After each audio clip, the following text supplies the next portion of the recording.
it is Calxiyn here. If you guys enjoyed this video, you guys should become patrons over on Patreon to support the channel, but you guys should subscribe. And check out our social media stuff. It's somewhere. It's just on the screen somewhere, I promise. Okay. You do realize that if it looks more awkward, the more you try to be specific with your waving hands if it is in fact I know, not, I don't usually do that in any of our other videos. I don't know why we're doing it now. But yeah, so this is our problems with RWBY part 2 out of question mark, because I don't know. Several. Well, I don't know. Will there be any more? I can only think of 2, and so we're only doing 2 videos right now. Maybe we'll do more eventually. But yeah, if you guys saw my first one, basically I did one video about the music and sort of whatever. You guys should go watch that. I'm not going to re-explain it to you. And then this time, we are talking about fan interaction. Miles and Carrie, RWBY, whatever you guys want to call it. I don't know what I'm titling this video yet, so I'm just trying to be broad. Anyway, yeah, go watch the music video and you'll get a better gist of what exactly we're doing, because, like, it's weird to go in without context. But basically, like, we're not going to talk about, I guess, writing or animation or sort of, like, other problems people usually may have with the show. This is going to be a bit different. And so, when I'm talking about fandom interaction, I'm going to use a couple of examples. So first, I'm going to use examples that aren't RWBY related. Right? And so, to go down the list, I guess, Miraculous Ladybug, right? The creator is Thomas Astruck. He's on Twitter. He posts a lot of personal things, also a lot of political things, because there's a protest in France. When isn't there a protest in France? Really? They're quite good at it. There's a very hard protest in France, I guess, going on right now. And so he's been retweeting stuff like that, but, like, he retweeted... while I was looking in his Twitter for this episode, I saw he retweeted a episode analysis. Like, somebody wrote an analysis on Tumblr and he retweeted that, which I'm like, that's so cool, right? Like, he retweets fan art, he likes fan art, you know, he'll dunk on people if they need to get dunked on. And my favorite incident of this was that he was, I guess, in a back and forth with someone, because he tried to post, like, listen, Cat Noir and Marinette don't have feelings for each other because they are, like, those are sort of the antis of who they're in love with, right? So to explain for people that don't know, Cat Noir - Adrian is in love with Ladybug, right? Marinette - Ladybug is in love with Adrian. And they don't know who the other is. So Cat Noir and Marinette is, like, the least romantic, because they literally, like, just do not like each other. You know what I mean? If they did, this would all be solved. But yeah, and so he was like, yeah, there's no romance that's supposed to be interpreted in this scene. Like, he said something like that.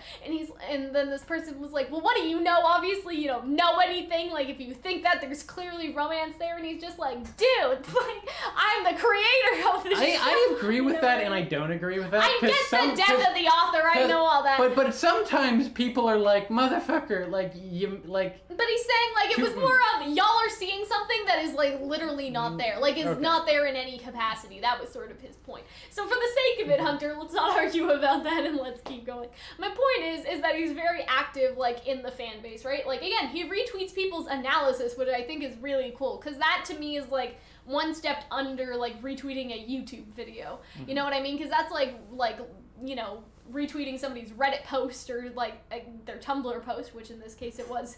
You're really close to the camera, you do it. Okay. Anyway, so I thought that was just really cool that he did. So that's him, right? He just interacts. His fan interaction. Yeah, his fan interaction is heavy, right? He also responds to criticism, so I think that an episode came out and people were complaining, and he's like, I don't care. Like, or something. He was like, I don't give a fuck or whatever, you know? He didn't swear. But I'm just saying, like, he was like, I don't care. I enjoyed working on this episode. Y'all may not like it, but that's your business. Like, he kind of did something similar to that. So that's him. And so I really appreciate how he interacts as a creator. I don't know if he's involved in, like, a YouTube community of things. I've never seen him retweet, like, a YouTube video or, like, talk about reaction videos, but there aren't a lot of reaction videos for Miraculous like there are for RWBY. So, which is why my videos get so many views, because it's just me and then people talking in, like, Spanish or, like, Italian that are watching the episode. So I'm just saying, small pond over here. There's also the Dragon Prince Twitter account, which I think is a really good example of a fandom account, because because they're a social media account, they cannot be liable, if that makes sense. Because if I'm a social media person and I retweet fan art or I retweet somebody's ideas, right, you know, I don't write the show. So if something happens and it ends up being in the show, it's like, well, I'm just a social media person. I don't write for the show. I have no involvement with the show. I just run the social media, right? And so, like, the Dragon Prince Twitter account could be the writers and creators in disguise, for all we know, retweeting and liking stuff, but they'll never know because they covered their own ass, because it's not them retweeting it, like, it's not the writers retweeting it, it's not the creators, and they may be retweeting their own stuff, I didn't check that, but it's more like, yeah, they have their own Twitter account where they retweet stuff, and you could say, like, oh, well, it wasn't the writers or creators or anyone with, like, legally direct involvement, it was just, you know, it was just the social media people, right? And so they are very involved, and it's right now at the second, so I don't know how to explain this, but there is a Percy Jackson and the Lightning Thief musical that is off Broadway right now, I think, and so they are having a crossover with the Lightning Thief Twitter account. Like, it's weird, but they're talking to each other and they're replying to each other, and I think it's like Percy Jackson and like the Dragon Thief or something like that. So the Dragon Prince Thief, like they put their titles together basically. So yeah, it's really strange. It's just a very strange situation. But they also release official heights. They retweet cosplayers. They retweet fan art, right? They post official models and all that stuff. And they also have a website, and so all that stuff is on their own website. So like for the random shit, they have their website, if that makes sense. For the models and the character heights and all that stuff, cosplayers and other people want, like, to make costumes and stuff, right? So they are very active. And then if you look at, like, Monty's Twitter account, right, like, he posted a lot of progress photos. He posted really cool, like, animations, like, where the characters are in those checkered boxes. Made them dance. And, like, making them dance, or, like, just showing cool, like, animations or whatever. Like, there was one cool one of Neo. And, like, Monty did his fair share of dunking on people back in his day. You know what I mean? And, like, I feel like when creators dunk on people, I'm not talking about people being mean. I'm talking about classy responses to things, if that makes sense. Like, classy dunking, right? And so I feel like, for example, and we'll talk about this later, when Miles addressed, like, the cosplay drama that happened last volume, basically this girl was like, you can't cosplay as Blake because you're too fat or something like that. I don't remember the exact situation. That was the gist. Miles was like, hey, I think it was directed at Micro you can cosplay, like, regardless of your, you know, of your gender or your race or your ethnicity. I don't know. He just listed off a bunch of categories. He was just like, it doesn't matter. You can cosplay as anything you want. Right? So that's what I mean by dunking. I mean shutting it down. I mean clapping back. I mean shutting off the nonsense. You know what I mean? And Monty did that a lot on his Twitter. And so this is actually a funny one, but somebody photoshopped a tweet of Monty saying, I ship Weiss and Neptune. So you can see how intense the shipping discourse was, that he had to be like, hey, I didn't say this. Don't Photoshop me tweeting things or whatever, because now it's like people like forge tweets from Miles and Carrie all the time. They don't say anything about it, but like that's just kind of funny because it just shows like the climate at the time, if that makes sense. You know what I mean? Like the Weiss and Neptune discourse from volume At this 2. point, like the discourse is so vast and constant, they couldn't make any claims to it. I guess not, but yeah. So that's sort of the rundown. Basically what I'm saying is all these creators or the Twitter accounts are very active. Like they're very active in the fan base. They give out random pieces of information, like all of that sort of stuff. And so when you look at RWBY, right, the animators are very active. They retweet a lot. They give out random facts sometimes with stuff that they can say.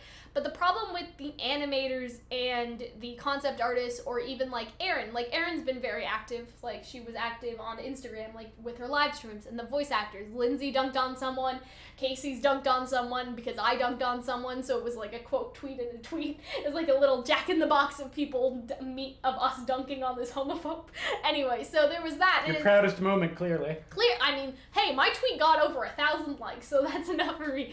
But yeah, so they dunk on people, but the problem is that the animators can't necessarily confirm canon information. You know what I mean? And so, like, I remember one of the animators confirmed Adam was dead. great. And another animator confirmed that Sienna's stripes were actually tattoos. But that's the kind of stuff that I enjoy. Well, yeah, and so that's the stuff that I like, but the problem is the animators can't always do that because they don't always know, right? So that's the one thing, that they won't always know, and maybe they're not even allowed. Like, you understand what I'm saying? Small design details, or like they'll be like, hey, I animated this scene. Like, I find that stuff interesting. Because if it didn't come from Miles and Carrie, the question is, okay, well, is this canon? Like, we don't know. People are still debating whether or not Adam is dead because, oh, the animator said it. What do they know? Like, no, I trust that the animators fucking know. I but also I'm just saying hate that, like, with some canon things, only Miles and Carrie can answer those questions, but they're not here. I hate the idea of people going cannon hunting, like in the woods with spears and bows and arrows. Like, fuck you, watch the show. Like, let things happen. He was stabbed in the back and the front simultaneously, then thrown off a cliff, hitting the side of the cliff, and then into water. He's probably dead. Use your comprehensive reading skills! This is related, but my sisters and her friends were watching this very terrible romance movie that was on Netflix where the girl is allergic to the sun or something, and at the end they take her on the boat, like, and put her in broad sunlight and kill her, or whatever. Yeah, she basically died. Like, her boyfriend takes her on the boat so she can see the sunset or something, and she dies. And basically what happened was one of the dance girls was like, it's hard to tell whether or not she's dead at the end, and they were like, okay, because two of the dance girls saw it before, and then the other two dance girls, my sister and her friend, were watching it after. They spoiled the ending for them, too, for some reason. But it's like, if there's a sick girl in a movie, chances are she's gonna die. Unless it's The Fault in Our Stars, then the guy dies instead. Sorry. Presumably, Hazel Grace also dies later on. Probably. But my point is so they watch the movie, and during the movie, they grab the girl's ashes and put them in the lake. And so we were like, in what way? Was it vague? Whether or not she died or not. Maybe she just had really aggressive dandruff. Because everybody is crying, and they have this urn of her ashes, and they spread them over the lake. And we found out later, so basically at the end of the scene, you see the girl smile at her father. And so, like, that was apparently the thing that was so vague, was that she was there in that scene. And I'm like, this is why kids need comprehension when it comes to, I'm gonna say literary comprehension. I don't just mean like English and like reading and books. No, I mean like just literary comprehension, because anybody, Hamlet saw his dad's ghost, but that doesn't mean his dad is alive. You know what I'm saying? Like, it was supposed to be a metaphorical thing. Like, the daughter was looking down on her father or whatever, like something like that. And it was just, I was like, guys, no. And for reference, my sister and her friends, they're in late high school. They're in grade 11 and 12. They're almost finished. So it was very concerning that she was like, oh, it's kind of vague, as they're just spreading out her ashes. So yeah, that's what that reminded me of when you said that Adam was dead. But yeah. So to get back to our point. So I don't want, like, I don't like it when, like, it becomes canon hunting, because then it feels a little J.K. Rowling-y. I understand what you're saying with that, but what I'm also saying is, like, do the animators know Weiss's birthday or her blood type or her official height? Like, we don't know, and so they may not even be able to say. Well, because the memo that I was given for what I had to animate was animate Adam dying. Well, yeah, that's a good example. But again, this is back to my point. I feel like Miles and Carrie are more disconnected than Monty was, and that other creators are. Like, this is the way of the future. Like, interacting with your fans like this, like the Dragon Prince Twitter account and, like, Thomas Astor, like, this is the way going forward. This is the way of the future, at least I think it is, right? And I feel like Miles and Carrie are hiding from us, and I don't blame them, because obviously, like, Miles will post something just totally personal. Miles could be like, guys, like, I went on this camping trip, and, like, posting pictures, and, like, 4 people are harassing him, like, for no reason. Like, 3 people are harassing him about RWBY, like, directly about RWBY. And then 5 people are posting petitions to rehire Vic Mignogna. So it's sort of like, yeah, I understand why Miles and Carrie may not be keen to be like, oh, like, you guys should check out this person's YouTube video. Check out this person's analysis. Check out, you know, this or that. Because you're sending your followers to go hate on them, right? Because obviously Miles and Carrie have some people who hate them. I have some people who hate me. You know what I'm saying? But it's like, imagine if Miles and Carrie did promote a YouTuber right now. Like, when they sort of shouted out Arnold, it was sort of totally different. But, like, now, imagine that those 15 people, or whatever, that, like, hate Miles for some reason and are shitting on him, or, like, talking about Vic or something, like, say that Miles quote tweets us, then all those people are coming to attack us now. You understand what I'm saying? And so that's probably one reason why they're trying not to do it, is because if Miles retweets something, then the people who attack Miles are then going to migrate over to that fan artist or that cosplayer or, you know, that YouTuber or whatever the case may be. So that may be, like, one of the reasons. Like, I doubt that somebody's hate following the Dragon Prince Twitter account, because it's not even a person. You know what I mean? It would be a little strange. And so I get, like... I think it's also telling over time that the phrase hate them is, like, now a thing that I've been hearing people say. Yeah, and so maybe it's just because of Volume 6, because last volume, Miles did do some dunking, right? Like, again, like I mentioned earlier, I think I mentioned it earlier, I don't remember, the cosplayer thing. Like, how he was just like, no, fuck you, anybody can cosplay as whatever they want. And then he also called somebody out for being a total dumbass, which you guys can, you know, or very rude and, I mean, illiterate. Not because he was illiterate. I looked back at that tweet today for this video and I was like, yes, illiterate is definitely a word I would use to describe this. But anyway, so I understand they're not interacting, I would say, how they usually do. Carrie has always been sort of quiet. Like, he's definitely... He is definitely the introverted one, but it's just, like, with Miles, I've definitely noticed, like, with Volume 6, that he is also quiet. And, you know, like, I'm just gonna be 100% real, it's definitely because of the Vic thing, I would say. It is I would say it is certainly because of the Vic thing. And I'm really not looking forward to RTX. Yeah. Because I won't be in the room, but I will feel the cringe I'll be from, there. like, and so, I don't know if you guys saw this, but 2 weeks ago now, I made a video on how to basically improve RTX's question system, and I gave a couple ideas. I gave an idea to connect it to the RTX app, and then I talked about the RTX app may be difficult, like, technologically speaking. I don't think it would be that hard to code, but you'd have to pay someone to code it, so it's... I don't know, things have goofed before. But... I mean, they made the entire app, so obviously it wasn't that like, you know what I mean? Like, they did the rest of it.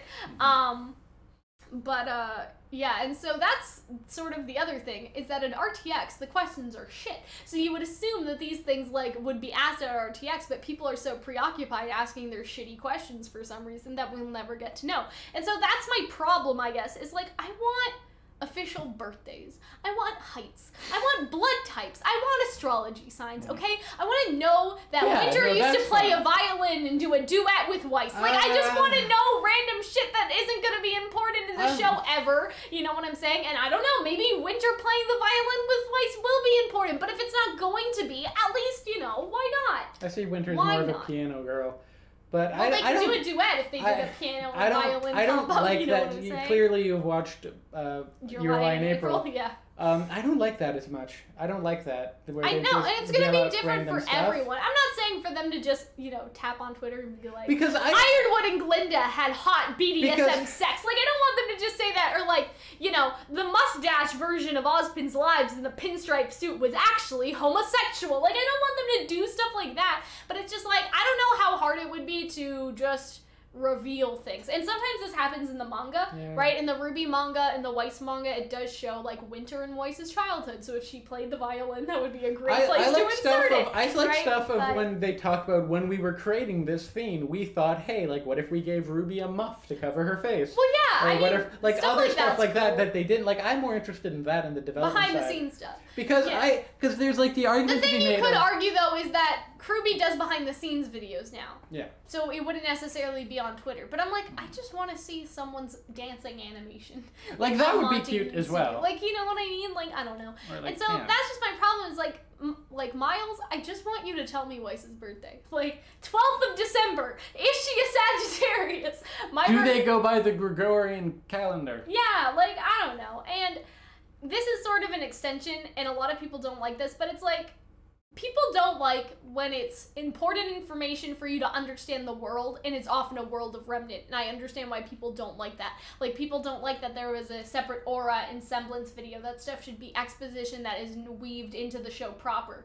But if, like, they want to talk about, like, a spring maiden or a silver-eyed warrior that lived, like, 1,000 years ago that nobody cares about anymore, or Ozpin's past life, I'm okay with that. And, like, the reason I think of that is because Miraculous Ladybug.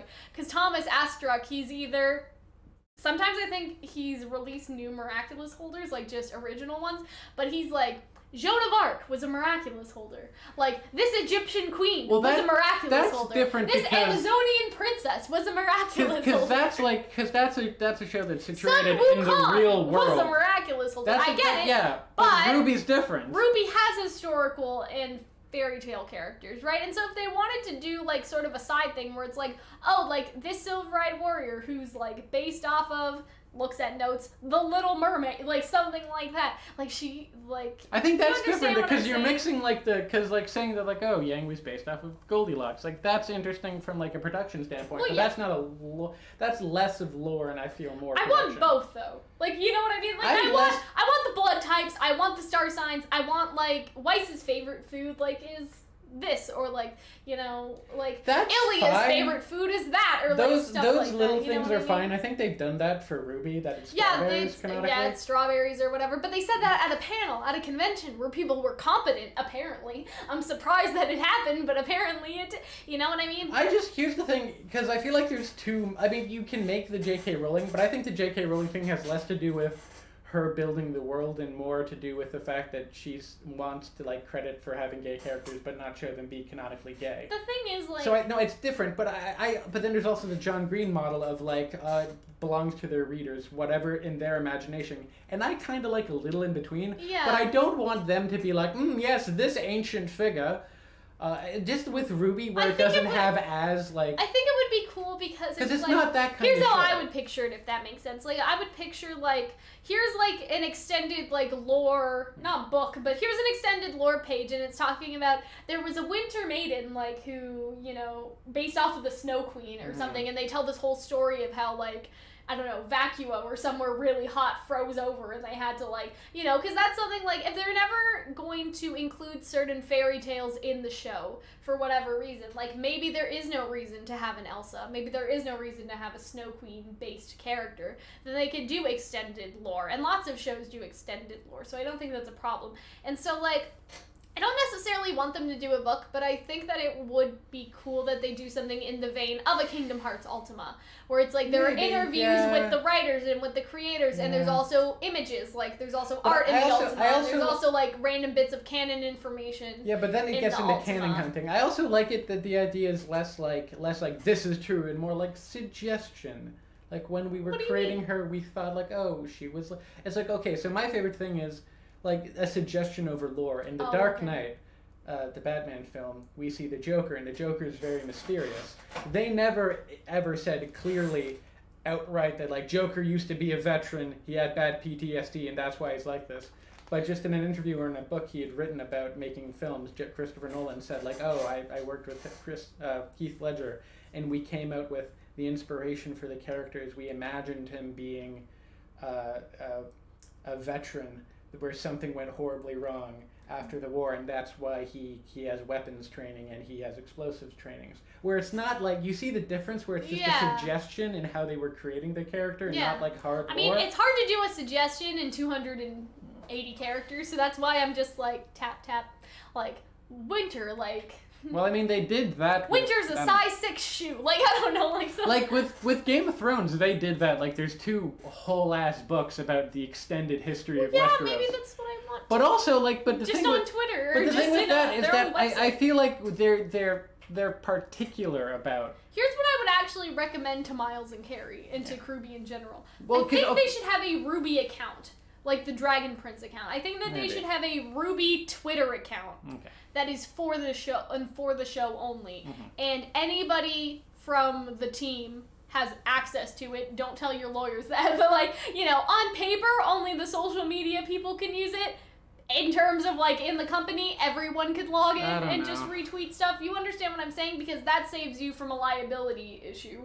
Right, like, oh, like, well, Miles didn't retweet that, it was one of us, we swear, we promise, whatever. Like, whatever y'all have to tell, like, lawyers for them to be chill with you. Yeah, star signs and heights and stuff like that, I'm good with. That whole, like... And so I'm just saying, like, I think an official Twitter account would help them, because if they're afraid of the legal issue, that eliminates, to me, I don't know if it would What legal issue, though? Legal issue of, okay, so when liable, like, Weiss Sneeze gonna sue for libel, like, you bitch, I'm actually 5'10", not 5'9". Here's what happened.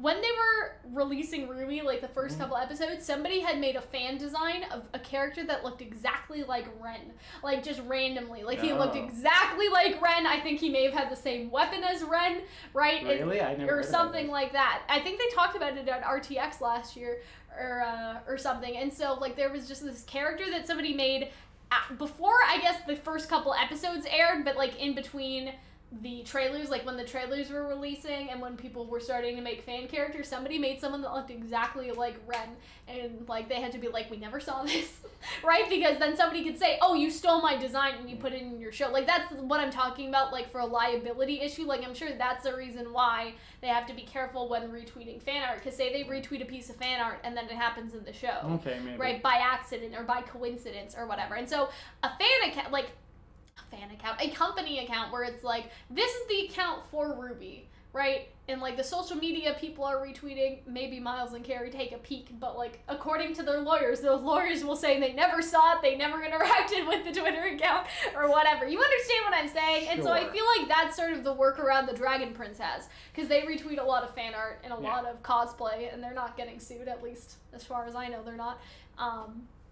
And so that's sort of how I see it. I think a RWBY account would serve them well. You know what I mean? Yeah, that's valid. I just. But they could also just talk to us again if they're not afraid of us. And here's the thing: I'm just waiting for the Vic thing to stop. Like at RTX, somebody's gonna ask about that. They're gonna either announce like the new voice actor or like. Yeah, that'll. This is off topic, but people are saying that tomorrow Vic's gonna sue Rooster Teeth or something. Like they're all saying that like Rooster Teeth and Funimation's gonna get served today. Like they've been saying that for weeks now. Like, oh, they're gonna get served on April 15th or whatever. So I'm like, bitch, I'm here. We're waiting. It's April 14th as the time we're recording this. So it's like, I'm just waiting for them to like.